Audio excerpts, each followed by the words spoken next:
दोस्तों नमस्कार। रवि क्लासेस में आपका स्वागत है। जैसा कि आप सभी जानते हैं 22 दिसंबर 2024 को यूपीपीसीएस प्रारंभिक परीक्षा का आयोजन होने जा रहा है उत्तर प्रदेश लोक सेवा आयोग।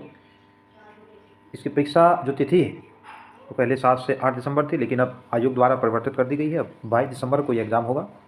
इसके लिए प्रमुख तथ्य है कि इसमें दो प्रश्न पत्र आपके होंगे। प्रश्न पत्र पेपर नंबर 1 जो जनरल स्टडीज़ का होगा, पेपर 2 ये आपका सीसेट से संबंधित होता है, जिसमें मैथमेटिक्स और रीजनिंग के साथ साथ हिंदी, सामान्य हिंदी, जनरल इंग्लिश और साथ ही जो आपका कम्युनिकेशन स्किल है, इसमें इंटरपर्सनल कम्युनिकेशन स्किल, साथ ही निर्णय क्षमता जो डिसीजन मेकिंग से संबंधित प्रश्न आते हैं, इसके साथ ही तार्किक एवं विश्लेषणात्मक अक्षमता, इससे संबंधित भी जो प्रश्न है इसमें पूछे जाते हैं।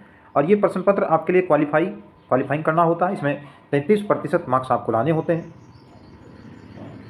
अनेक परीक्षार्थियों के साथ ऐसा होता है कि पेपर 1 में अच्छा स्कोर करने के बाद भी सीसेट का पेपर क्वालिफाई न करने के कारण वो प्रीलिम्स अपना एग्ज़ाम क्वालिफाई नहीं कर पाते।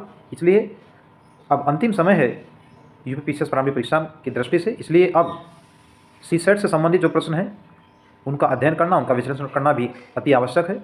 हम 2012 से लेकर के 2023 तक उत्तर प्रदेश लोक सेवा आयोग द्वारा जो प्रश्न पत्र सीसेट में प्रश्न पूछे गए हैं उनका अध्ययन करेंगे, ताकि 22 दिसंबर को एग्ज़ाम जो है आप सभी का जो एग्ज़ाम है उसमें अच्छा स्कोर कर पाएँ, यानी जो क्वालिफाइंग मार्क्स हैं 33% उन्हें हम हासिल कर पाएँ। तो आइए शुरू करते हैं। इसमें हम अध्यायवार जो प्रश्न आयोजित किए गए हैं, जो प्रश्न पूछे गए हैं, उन पर चर्चा करेंगे। पहला इसमें जो प्रश्न दिया है अंतर्व्यक्तित्व एवं संचार कौशल से संबंधित है। प्रश्न देखते हैं। निम्नलिखित कथनों पर विचार करना है। निम्नलिखित कथनों पर विचार करना है। कथन और कारण इसमें दिया गया है। पहले कथन देखते हैं। कथन कहा है बीजों को बोने से पहले फफूंद रोधी में भिगो देना चाहिए, जबकि कारण दिया है कि बिना फफूंद रोधी में भिगोए बीजों में अंकुरण नहीं होता है। तो कथन तो आपका सही है कि बीजों को बोने से पहले फफूंद रोधी में भिगो देना चाहिए, परंतु यह जरूरी नहीं कि उनमें अंकुरण नहीं होगा, यानी बिना फफूंद रोधी में भिगोए बिना भी जो है बीजों में अंकुरण हो सकता है। तो कथन जो सही है, कथन सही है आपका, लेकिन कारण गलत हो जाएगा। तो इस आधार से आपका ऑप्शन इसमें डी सही होगा, यानी कथन सही, यानी ए सही है परंतु आर गलत। तो ए ऑप्शन आपका राइट हो जाएगा। दूसरा प्रश्न देखते हैं। निम्नलिखित कथनों पर विचार करना है। कथन दिया है विद्यार्थी अपने अध्यापकों से अत्यधिक यानी अधिक प्रभावित होते हैं। तो विद्यार्थी अधिक प्रभावित होते हैं, इसके क्या कारण है? निष्कर्ष दिया है विद्यार्थी बौद्धिकता से प्रभावित होते हैं, सही हो जाएगा। अध्यापक की जो बौद्धिकता होती है उनसे प्रभावित होते हैं। दूसरा कथन दिया है विद्यार्थी अध्यापकों को अपना आदर्श मानते हैं, यह भी सही हो जाएगा। तीसरा कथन दिया है विद्यार्थियों का अधिकांश समय स्कूल में बीतता है, यानी उनका जो अधिकांश समय है वो स्कूल में व्यतीत होता है। ये कथन आपका गलत हो जाएगा। तो इस आधार से आपका ऑप्शन 20 में सही होगा, यानी कथन 1 और 2 जो इसमें सही होगा। तीसरा कथन आपका गलत हो जाएगा।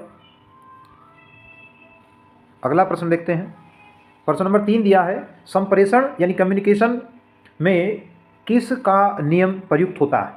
तो KISS इसका जो फुल फॉर्म है, फुल नेम है, वो हो जाएगा आपका option B, keep it short and simple. तो बी ऑप्शन आपका राइट हो जाएगा।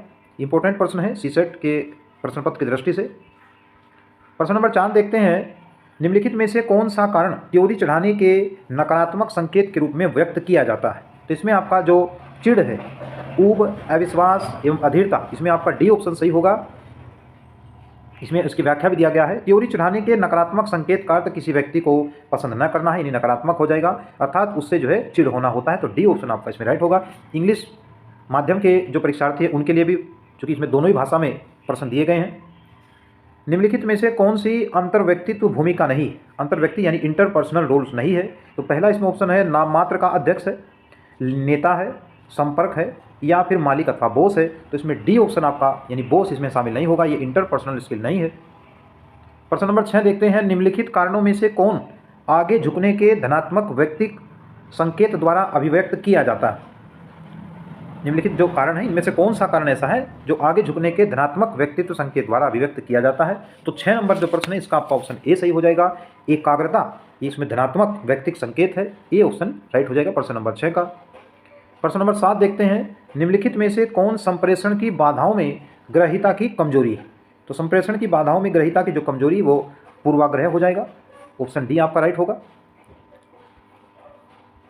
प्रश्न नंबर 8 देखते हैं, निम्नलिखित कथनों पर विचार करना है। कथन दिया है, अंतर्व्यक्तित्व भूमिकाएं व्यक्ति के उन व्यवहारों से संबंधित होती है जो अंतर्व्यक्तित्व संबंधों पर केंद्रित रहते। ये कथन दिया गया है। कारण देखते हैं, ऐसी भूमिकाएं अधिकार और संस्कृति से प्रत्यक्षतः जुड़ी होती है। तो कथन और कारण आपका दोनों ही सही हो जाएगा, यानी आपका ऑप्शन ए राइट होगा। इसमें कथन कारण साथ सही होने के साथ साथ इनकी व्याख्या भी सही है, तो ऑप्शन ए राइट होगा। इसमें व्याख्या देखते हैं, अंतर्व्यक्तित्व भूमिकाएं व्यक्ति के उन व्यवहारों से संबंधित होती हैं जो अंतर्व्यक्तित्व संबंधों पर केंद्रित रहते हैं। और आर यानी जो कथन दिया गया है, ऐसी भूमिकाएं अधिकार संस्कृति से जुड़ी रहती हैं, तो आपका ऑप्शन इसमें ए राइट हो जाएगा। अगला प्रश्न देखते हैं। प्रश्न नंबर 9 दिया है, निम्नलिखित में से कौन तदनुभूतिपरक श्रवण की विशेषता नहीं। तो कौन सी तदनुभूतिपरक श्रवण की विशेषता नहीं है, यानी एम्फेथिक लिसनिंग के जो कैरेक्टरिस्टिक है वो नहीं है। तो इसमें आपका जो 9 नंबर प्रश्न है इसका ऑप्शन बी सही हो जाएगा। मूल्यांकन परक होना ये तदनुभूतिपरक श्रवण की विशेषता नहीं है, ऑप्शन बी आपका राइट हो जाएगा। इसकी व्याख्या देखते हैं, तदनुभूतिपरक श्रवण की विशेषता मूल्यांकन परक होना नहीं है, जबकि इसकी विशेषता में वक्ता की स्थिति में स्वयं को रखकर वैसा ही अनुभव करना, वक्ता के मनोभाव को समझने के लिए उसके शब्दों के साथ उसकी देह भाषा का परीक्षण करना, साथ ही संप्रेषण की जो विषय वस्तु है तथा उसकी भावनाओं पर ध्यान केंद्रित करना शामिल होता है। तो ऑप्शन बी राइट हो जाएगा। प्रश्न देखते हैं, सूची फर्स्ट को सूची सेकंड से सुमेलित करना है। एक तरफ संप्रेषण की बाधाएं दी गई हैं, दूसरी तरफ बाधाओं के प्रकार दिए गए हैं। तो इसमें जो शब्द भंडार, तो शब्द भंडार का तात्पर्य होगा ये संबंध है, ये भाषा से संबंधित है। जबकि दूरी संरचनात्मक होगी। जल्दबाजी का संबंध पारिस्थितिकी से होगा। जबकि कोलाहल यानी नॉइज, ये शोर जो है ये आपका पर्यावरण संबंधित हो जाएगा। तो सुमेलन के आधार पर अगर देखें तो इसमें कूट आपका डी सही होगा। 4 1 3 2। अगला प्रश्न देखते हैं। प्रश्न नंबर 11 दिया है, सूचना प्रदत्त के प्रक्रमण हेतु व्यक्तिनिष्ठ अनुभव के उपयोग आत्मविश्वास और आत्म अभिप्रेरणा पर आधारित निर्णय लेना संदर्भित करता है। तो क्या संदर्भित करता है, ये आपका ऑप्शन इसमें ए सही हो जाएगा। अंतर्दर्शी निर्णय लेने को यह जो है संदर्भित करता है, तो ऑप्शन ए राइट हो जाएगा। प्रश्न नंबर 12 देखते हैं, जो अल्पकालिक समायोजनों एवं दीर्घकालिक संरचनात्मक परिवर्तनों में समता बनाए रखे उसे क्या कहेंगे। तो इसे संसाधन आवंटक कहेंगे, रिसोर्स एलोकेटर इसे कहा जाता है। जो अल्पकालिक समायोजनों एवं दीर्घकालिक संरचनात्मक परिवर्तनों में समानता या समता बनाए रखे उसे हम संसाधन आवंटक कहते हैं। प्रश्न नंबर 13 दिया है, ये निर्णय अक्षमता से संबंधित प्रश्न है। द्वंद्व समाधान की शैलियों में से कौन बचकर निकलने की शैली के रूप में जाना जाता है। कौन बचकर निकलने की शैली के रूप में जाना जाता है, तो इसमें आपका ऑप्शन सी सही हो जाएगा। निर्णय टालने द्वारा दोनों पक्षों की रुचियों की उपेक्षा कर देना ही बचकर निकलने का जो प्रयास होता है, तो सी ऑप्शन राइट हो जाएगा। इसमें व्याख्या देखते हैं, निर्णय टालने द्वारा दोनों पक्षों की रुचियों की उपेक्षा करना द्वंद्व समाधान शैलियों में बचकर निकलने की शैली के रूप में जाना जाता है, तो ऑप्शन सी राइट हो जाएगा। प्रश्न नंबर 14 देखते हैं, निम्नलिखित में से कौन दूसरों के साथ संबंध होने की आवश्यकता को दर्शाता है। तो ये पहला ही ऑप्शन इसमें ए राइट हो जाएगा, सम्मिलित होने की आवश्यकता। 14 नंबर प्रश्न का आपका ऑप्शन ए राइट हो जाएगा, सम्मिलित होने की आवश्यकता शामिल होगा इसमें। अगला प्रश्न देखते हैं। प्रश्न नंबर 15 है, द्वंद्व समाधान में निम्नलिखित में से कौन द्वंद्व संबंधी मुद्दों के बारे में सहमति के क्षेत्रों पर बल देने और असहमति के क्षेत्रों की उपेक्षा की व्याख्या करता है। प्रत्याहार है, समन है, समझौता है या फिर मुकाबला है। तो ऑप्शन इसमें समन हो जाएगा, ऑप्शन बी राइट होगा।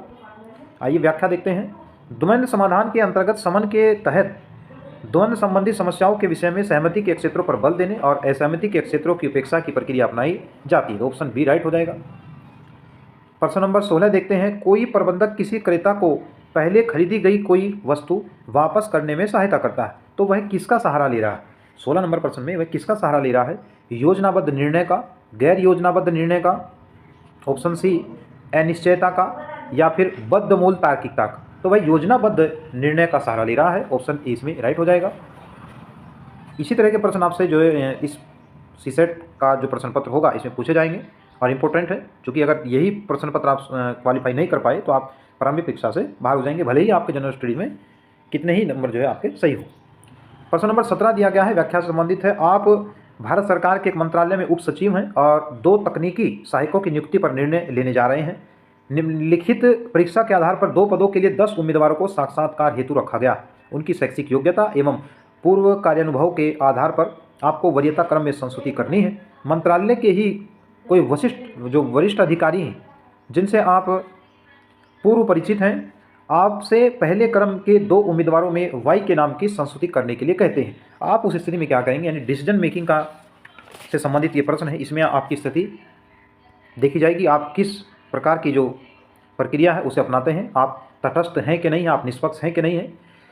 ऑप्शन आपका इसमें सी सही हो जाएगा। सभी 10 उम्मीदवार के विवरण की जांच करेंगे और योग्यता के आधार पर निर्णय करेंगे, चाहे अंततः उम्मीदवार वाई का चयन ही हो। तो ऑप्शन ऐसा नहीं है कि वाई उम्मीदवार की जिसकी सिफारिश होगी आप उसका चयन नहीं करेंगे। अगर वह मूल्यांकन प्रक्रिया जो है उसमें सही है तो उसका भी चयन हो सकता है। तो ऑप्शन सी ही आपका राइट हो जाएगा। तार्किक एवं विश्लेषणात्मक अक्षमता संबंधित प्रश्न है। इसमें दिया गया है विषम पद ज्ञात करना है, विषादग्रस्त है, सच्चा है, सदाचारी है या फिर धूर्त है। तो ऑप्शन इसमें जो पेंसिव यानी विषादग्रस्त है ये आपका बेमेल हो जाएगा विषम पद, क्योंकि विषादग्रस्त, सच्चा, धूर्त, सदाचारी में विषादग्रस्त शेष से भिन्न है, क्योंकि जो सच्चा, धूर्त और सदाचारी हैं ये किसी व्यक्ति के कैरेक्टर यानी उसके आचरण से संबंधित है, जबकि विषादग्रस्त इससे भिन्न है। तो ऑप्शन ए राइट हो जाएगा। प्रश्न नंबर 19 देखते हैं। निम्नलिखित कथन का विश्लेषण कीजिए और दिए हुए विकल्पों में से सही उत्तर चुनिए। ये कथन दिया गया है, रूढ़िवादी लोग विरले ही असहिष्णु होते हैं। रूढ़िवादी लोग विरले ही असहिष्णु होते हैं, इसमें कथन देखते हैं। इसमें आपका ऑप्शन सी सही हो जाएगा, पर्याप्त रूढ़िवादी सहिष्णु होते हैं। तो ऑप्शन सी राइट हो जाएगा। इसमें दिया वाक्य अंशव्यापी नकारात्मक को अंशव्यापी सकारात्मक में बदला गया है, यानी नकारात्मक को सकारात्मक वाक्य में बदला गया है। आगे हिंदी के जो प्रश्न है इसमें कुछ जो है गद्दान से संबंधित प्रश्न पूछे जाते हैं, उन्हें तो आप आसानी से कर लेंगे। ऐसे ही आपका ये सामान्य हिंदी संबंधित प्रश्न है। जनरल हिस्ट्री में जो हिंदी जनरल इंग्लिश में जो संबंधित प्रश्न पूछे जाते हैं उसमें भी कॉम्प्रीहेंसिव जो दिया रहता है उसमें आपको प्रश्न छाटने होते हैं, 3 से 4 प्रश्न उससे संबंधित आपका हल हो जाएगा। यानी आराम से आप हिंदी के जो 20 प्रश्न हैं 15 प्रश्न आपके इंग्लिश के हैं और शेष जो है लगभग 30 से 35 प्रश्न आपके ये कम्युनिकेशन स्किल और निर्णय क्षमता डिसीजन मेकिंग से संबंधित आते हैं, ताकि बौद्धिक क्षमता से पूछे जाते हैं। उनसे आप जो है करके इसे 33% जो मार्क्स हैं उन्हें आप इसमें अर्जित कर सकते हैं। तो आइए हिंदी के जो व्याकरण संबंधित प्रश्न उन्हें देखते हैं। स्वयंभू शब्द का अर्थ क्या होता है? तो स्वयंभू शब्द का जो अर्थ है वह शब्द उत्पन्न हो जाएगा, ऑप्शन बी राइट होगा। तल्लीन शब्द का संधि विच्छेद करना है तो तत् जमा लीन संधि विच्छेद हो जाएगा। एक प्रकार की इसमें व्यंजन संधि है, तो तल्लीन में व्यंजन संधि दिया है, ऑप्शन डी राइट होगा। हिंदी वर्णमाला के उष्म व्यंजन कौन से हैं? तो उष्म व्यंजन 4 हो जाएंगे, ऑप्शन ए राइट होगा। ये सभी प्रश्न पूछे गए हैं 2012 का जो सीसेट का सेकंड पेपर आयोजित हुआ है लोक सेवा आयोग के द्वारा, उसके ये प्रश्न है। निम्नलिखित में से गलत विलोम शब्दों को इसमें देखना है, छांटना है। प्रवेश का नवेश दिया है, भूत का भविष्य दिया है, मूक का वाचाल दिया है, जबकि पुरस्कार का तिरस्कार दिया गया है। तो ये तो सभी सही है, लेकिन ऑप्शन ए आपका इसमें गलत हो जाएगा। प्रवेश का जो है वो निकास हो जाएगा। प्रवेश का निषेध न कि नवेश होता, प्रवेश का इसमें आप निषेध भी दिया गया है, ऑप्शन ए राइट होगा, क्योंकि सम्मिलित नहीं है। अगला प्रश्न है, आए थे हरि भजन को ओटन लगे कपास, लोकोक्ति का सही अर्थ क्या है? यानी वांछित कार्य को छोड़ करके किसी अन्य कार्य में लग जाना, ऑप्शन बी राइट हो जाएगा। निम्नलिखित में से कौन कमल का पर्यायवाची नहीं? तो राजीव है, कुवलय है, अंबुज है, जबकि जलद ये कमल का पर्यायवाची नहीं है। जलद जो है ये बादल का पर्यायवाची है, ऑप्शन सी राइट हो जाएगा। अगला प्रश्न है, वे अविकारी शब्द जो 2 शब्दों, वाक्यों अथवा वाक्य खंडों को जोड़ते हैं क्या कहलाते हैं? तो वह समुच्चय बोधक शब्द कहलाते हैं, ऑप्शन डी राइट हो जाएगा। हिंदी के जिन वर्णों का उच्चारण करते समय केवल समास का प्रयोग किया जाए उन वर्णों को कहते हैं। तो केवल समास का प्रयोग जिन वाक्यों को, जिन वर्णों को बोलने में किया जाता है उन्हें अघोष कहते हैं, ऑप्शन ए राइट हो जाएगा। अगला प्रश्न देखते हैं, जानने की इच्छा रखने वाले के लिए प्रयुक्त शब्द है, तो जानने की इच्छा रखने वाले के लिए प्रयुक्त शब्द जिज्ञासु हो जाएगा, ऑप्शन बी राइट होगा। सदैव शब्द में कौन सी संधि है? तो आप इसमें जानते हैं वृद्धि संधि हो जाएगा, सदैव में ये वृद्धि संधि होगा। अगला प्रश्न देखते हैं, निम्नलिखित वाक्यों में से किसमें अकर्मक क्रिया प्रयुक्त हुई? तो अकर्मक क्रिया जो प्रयुक्त हुई है, बालक खेल रहा है, छात्रा लिख रही है, छात्र पढ़ रहा है। इसमें शिशु सो रहा है, रो रहा है, इस तरह के जो शब्द वाक्य हैं उनमें अकर्मक क्रिया का प्रयोग होता है। शिशु सो रहा है वाक्य में अकर्मक क्रिया है, क्रिया के साथ क्या या किसको शब्द लगाकर या प्रश्न करने पर यदि कुछ भी उत्तर आ जाए तो उसमें आप सक्रिय यानी जो क्रिया होती है वो सकर्मक क्रिया हो जाएगा। यदि उत्तर न मिले तो क्रिया अकर्मक होती है, तो ऑप्शन ए राइट हो जाएगा। ये हंसना, रोना, सोना ये सभी अकर्मक क्रिया के उदाहरण हैं। कृदंत प्रत्यय किन शब्दों के साथ जुड़ते हैं? तो ये क्रिया के साथ जुड़ते हैं, ऑप्शन सी राइट होगा।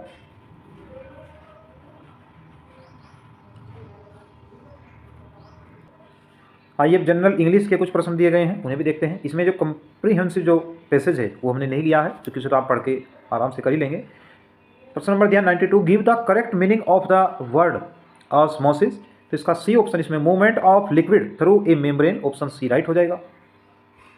इंपॉर्टेंट प्रश्न है जो आगामी 22 दिसंबर को एग्जाम होगा उसके लिए अति महत्वपूर्ण है। Transform the following sentence without a change of meaning. Beside being poor he is in डेब्ट, choose your answer from the following. तो सी ऑप्शन इसमें राइट हो जाएगा, he is poor as well as in डेब्ट, तो option D right हो जाएगा। Question number देखते हैं 94, विच of the following is the correct active voice of the sentence given below. आप ध्यान दें, एक्टिव वॉइस और पैसिव वॉइस से एक प्रश्न आपसे पूछा जाएगा, डायरेक्ट इनडायरेक्ट से एक प्रश्न पूछा जाएगा, एंटोनिम और सिनोनिम से भी एक एक जो है प्रश्न पूछे जाएंगे। तो यहाँ से आप एक एक प्रश्न अपना पक्का करके चल सकते हैं। इसमें देखते हैं क्या पूछ रहा है। इसमें एक्टिव वॉइस से संबंधित प्रश्न है, was not he rebuked by his officer. तो इसमें डी सी ऑप्शन राइट होगा, did not his officer rebuke him, तो ऑप्शन सी राइट हो जाएगा। एक्टिव वॉइस और पैसिव वॉइस संबंधित प्रश्न है। अगला प्रश्न देखते हैं, which of the following is the correct indirect form of the sentence given below. I said to you, you can see my shop tomorrow. इसमें आपको इनडायरेक्ट में जो है चेंज करना है, तो ऑप्शन इसमें बी राइट हो जाएगा। I told you that you could see my shop next day, तो ऑप्शन बी इसमें राइट हो जाएगा। Active voice, passive voice, direct indirect से संबंधित एक प्रश्न पूछा जाएगा। अगला प्रश्न देखते हैं, which of the following is the correct transformation of the sentence given below without a change of meaning. None but a fool would say this, इसमें बी ऑप्शन राइट होगा, only a fool would say this, B option right हो जाएगा। अगला प्रश्न देखते हैं, fill in the blanks in the following sentence and choose your answer from the option given below the sentence. John goat through the examination, option D right हो जाएगा। Choose the correctly spelled word, तो इसमें option A right हो जाएगा। इसकी जो spelling जो correct है, करेक्ट स्पेलिंग से संबंधित एक प्रश्न पूछा जाएगा, ऑप्शन इसमें राइट होगा। 99 नंबर प्रश्न दिया, which of the following would you associate with the word gregarious correctly. तो इसमें आपका ऑप्शन सी सही होगा, फॉन्ड ऑफ कंपनी, ये इसमें सही हो जाएगा, ऑप्शन सी इसका राइट जो आंसर है। अंतिम प्रश्न है, the phrase Palme days means, तो इसमें आपका डी ऑप्शन राइट होगा, प्रोस्पेरियस डे आपका इसमें राइट ऑप्शन हो जाएगा। तो इसमें हमने मैथ्स और रीजनिंग, मैथमेटिक्स और रीजनिंग के प्रश्नों को छोड़ करके हिंदी, इंग्लिश और जो कम्युनिकेशन स्किल है, सीसेट का जो प्रमुख प्रश्न जहाँ से पूछे जाएंगे उन पर हमने चर्चा किया है। उम्मीद है वीडियो आपको पसंद आया होगा। इसके लिए आप वीडियो को लाइक करेंगे, तब चैनल को सब्सक्राइब करेंगे। धन्यवाद।